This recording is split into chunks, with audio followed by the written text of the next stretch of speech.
வெள்ளையாய் வழிந்தோடிய அம்மனின் பொக்கிஷம்.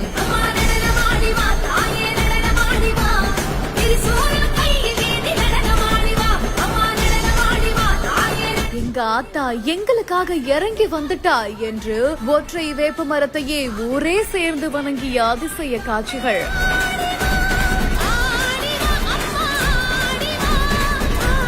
காஞ்சிபுரம் மாநகராட்சி உட்பட்ட பிள்ளையார்பாளையம் பகுதியில வேகவதி ஆறு அருகே இருந்த ஒரு வேப்ப மரத்துல வெள்ளை வெள்ளையாக பால் மாதிரியான ஒரு திரவம் வெளியேறி வருவதை அந்த பகுதி மக்கள் கண்டிருக்காங்க.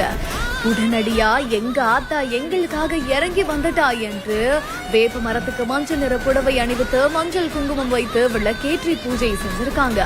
சிறியவர்கள் முதல் பெரியவர்கள் வரை வேப்ப மரத்துல இருக்கக்கூடிய பட்டைகளுக்கு இடையே பால் வடிவத வியப்போடு கண்டு பயபக்தியோடு வணங்கியிருக்காங்க. இது குறித்தான இந்த ஒரு காணொலி இப்போ இணையதளங்கள்ல வைரல் ஆகிட்டு வருது.